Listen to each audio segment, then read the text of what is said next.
Olá, tudo bem? Falarei nesse vídeo sobre o princípio da legalidade e a sua aplicação no direito penal. Em um Estado democrático de direito, como é o nosso, a legalidade é fundamental, porque a regra é a liberdade. O artigo 5º, inciso 2 da Constituição Federal nos diz que ninguém é obrigado a fazer ou deixar de fazer alguma coisa, senão em virtude de lei. Nós, cidadãos, somos livres, a não ser que a lei traga algum tipo de proibição de forma razoável e proporcional. E nesse contexto, a lei ela é criada, as normas são criadas pelo Congresso, o qual é elaborado, é formado por representantes da população, dos cidadãos, ok? Dentro dessa compreensão, também é importante compreendermos que Estado de Direito é o Estado que submete-se à própria ordem jurídica. Ou seja, o Estado, ao criar leis, não o faz apenas para os cidadãos, mas também para si próprio. Ele deve submeter-se às leis. No contexto do direito penal, podemos dizer que o princípio da legalidade penal é o mais importante desse ramo do direito. Diz o artigo 5º, inciso 39, cujo texto é praticamente o mesmo do artigo 1º do Código Penal, que não há crime sem lei anterior que o defina, nem pena sem prévia cominação legal. Ou seja, para que haja um crime previsto, para que haja uma pena, uma sanção prevista, há necessidade de lei. Ok? Isso é muito importante porque a lei é a única fonte no direito penal de obrigações penais e de sanções penais. Ok? Então só pode se falar em imposição da sanção penal se houver lei prévia, lei clara, dizendo isto.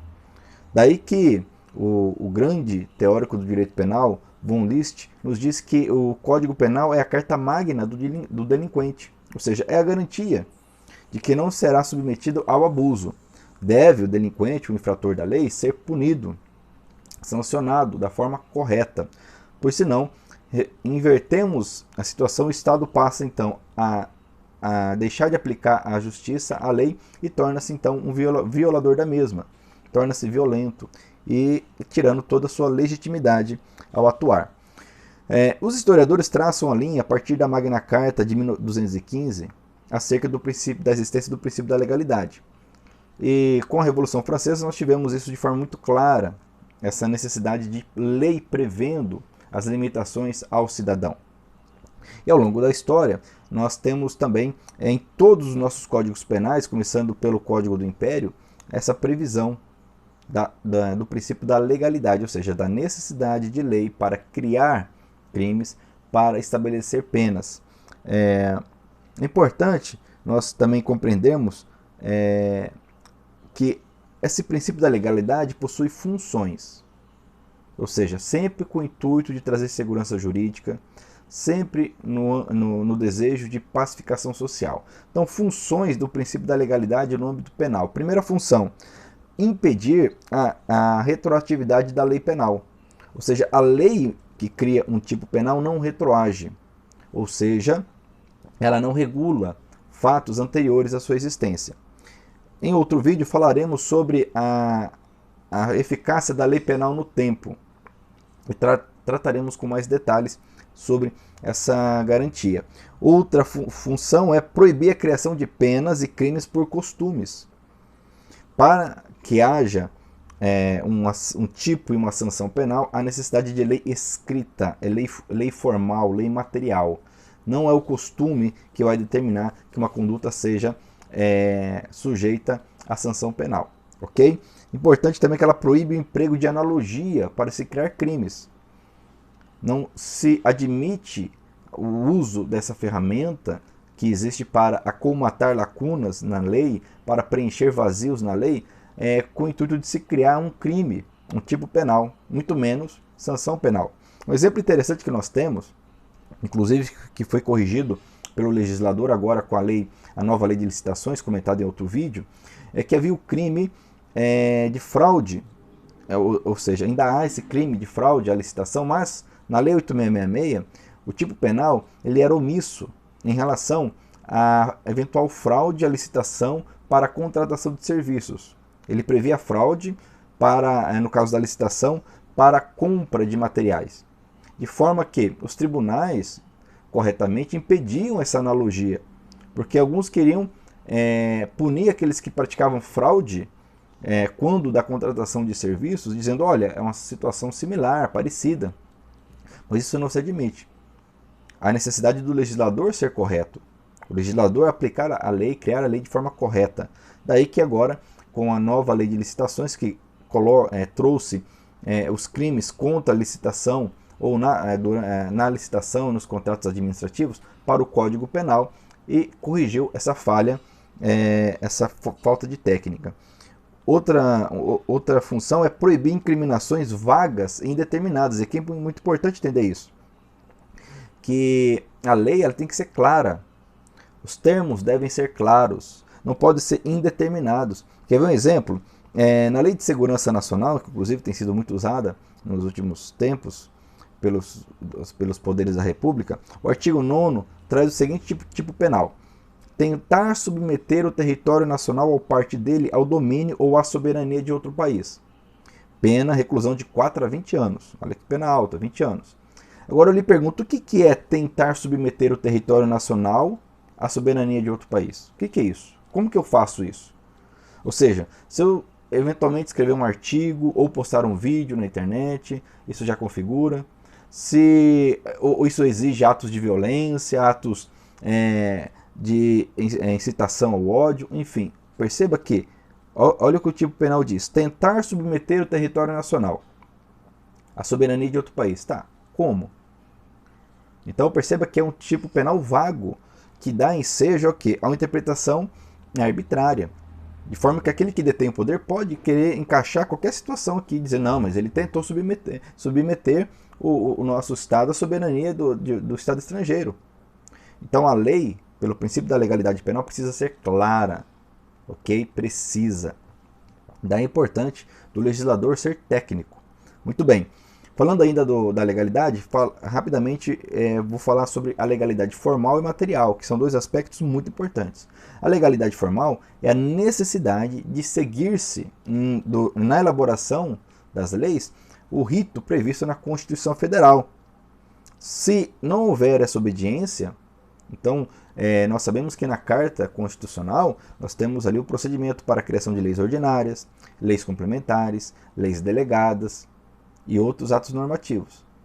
O rito tem que ser seguido, porque se não for, a formalidade estará violada. E isso tira a legitimidade, impede que essa lei alcance o seu objetivo. Seria uma inconstitucionalidade, a chamada inconstitucionalidade formal ou nomodinâmica, porque na dinâmica da elaboração da norma houve uma violação ao que está previsto na Constituição Federal. Então, por exemplo, a necessidade de votação nas duas casas, o quórum necessário, a necessidade de retornar para a casa originária se houver alteração na casa de revisão. São normas que atuam no que diz respeito à forma, legalidade formal. Mas não basta a legalidade formal. Luiz Ferraioli nos diz que apenas se observar a legalidade formal, nós teremos apenas um princípio da mera legalidade. Mas não basta a mera legalidade, é preciso o princípio da estrita legalidade. Então, o princípio da legalidade material nos diz que a matéria a ser tratada, o conteúdo, deve ser compatível com o que está determinado na Constituição Federal. Então, por exemplo, suponhamos que um crime hediondo, um crime asqueroso, um crime que cause repulsa na sociedade seja cometido, como infelizmente temos visto aí diariamente.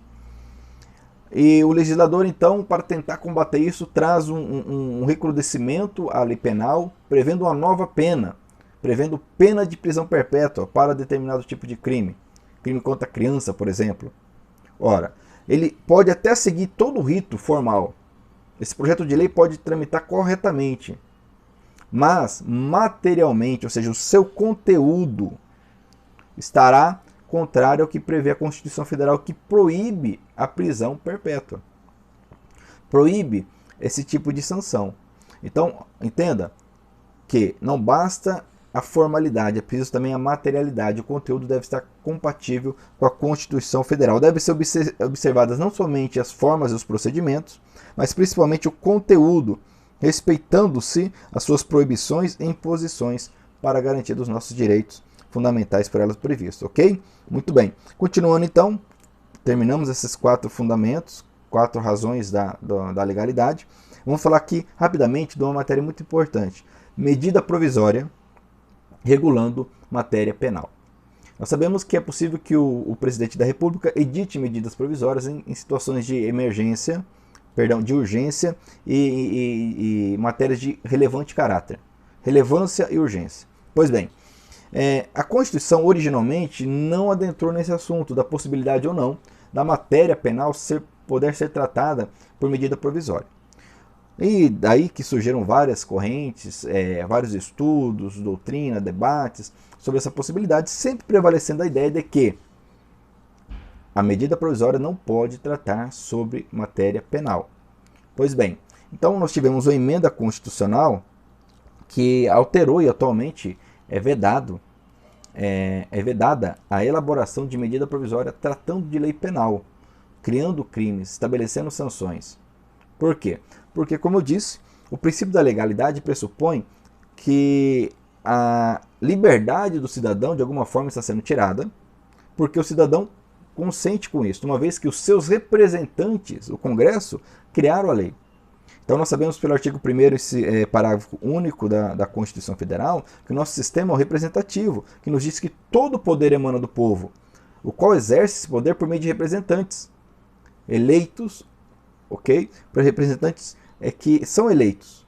Então o poder precisa emanar do povo. O presidente da República não é eleito para elaborar leis, normas, mas para a administração, para aplicar as leis, e não elaborá-las. E quando nós falamos de direito penal, o cuidado deve ser redobrado, porque estamos falando das imposições mais graves à liberdade do cidadão, ok? Envolvendo a própria liberdade. Então, o artigo 62, que trata da medida provisória, veda hoje, isso não é livre de discussão, qualquer tipo de criação de norma penal para a criação de tipos penais ou sanção penal, ok? Não há que se falar de medida provisória nesse sentido. O que existe hoje é uma corrente que trabalha a ideia da possibilidade de norma penal para favorecer, através de medida provisória. Até temos um exemplo interessante, que é a medida provisória 417 de 2008, que foi convertida na Lei 11.706. O que tratava essa medida provisória? Ela autorizava a entrega espontânea de armas à Polícia Federal. Ou seja, dizendo que esse trâmite, esse trânsito com essas armas não seriam punidos pela lei penal, porque o cidadão estava levando então essas armas à Polícia Federal. Então, há quem advoga essa ideia, mas, volto a dizer, não há que se falar em medida provisória para criar crimes, para estabelecer sanções. Não há possibilidade disso através de medida provisória. Muito bem, para encerrar, há quem faça ainda uma diferença entre princípio da legalidade e princípio da reserva legal. Para esses que entendem dessa necessidade, dessa diferenciação, o princípio da legalidade seria então a observância de todos os atos normativos oriundos do Congresso Nacional. Então, por exemplo, nós vamos ali na Constituição Federal, no artigo 59, nós temos o rol, dizendo que fazem parte do processo legislativo as emendas constitucionais, leis complementares, leis ordinárias, leis delegadas, resoluções, decretos legislativos e as próprias medidas provisórias, ok? Mas, para quem entende essa diferenciação, esse princípio da legalidade não é suficiente em matéria penal. Nós precisamos nos apegar ao princípio da reserva legal, porque essa estaria limitada apenas à lei ordinária e lei complementar para a criação de leis penais. Um exemplo, a regra nós sabemos que é a criação de leis penais por lei ordinária. Mas cito um exemplo de lei complementar que cria norma penal, por exemplo, a lei complementar 64/90, que trata das inelegibilidades, prevê em seu artigo 25 um tipo penal. Ok? Há quem advoga ainda que o correto, o mais equânime seria, a exemplo do que ocorre no exterior, na Espanha, por exemplo, um rito mais rígido para a criação de leis penais. Então, por exemplo, as leis complementares, somente elas poderiam criar tipos penais. Mas o que prevalece, o que a nossa Constituição prevê é que lei, tanto ordinária como complementar, pode criar, e somente elas podem criar tipos penais e sanções penais, ok? Muito bem. E assim eu fiz essa breve análise sobre o princípio da legalidade no âmbito penal. E nos próximos vídeos falarei então da aplicação da lei penal no tempo, que é de grande importância, e da aplicação da lei penal no espaço, ok? Muito bem, se você gostou desse vídeo, não esqueça de curtir, clique no joinha, os seus comentários são importantes também para acrescer o nosso conhecimento. Estamos sempre ensinando um pouquinho e aprendendo muito, sempre juntos. E eu te agradeço por se inscrever em nosso canal, ok? E até o nosso próximo vídeo.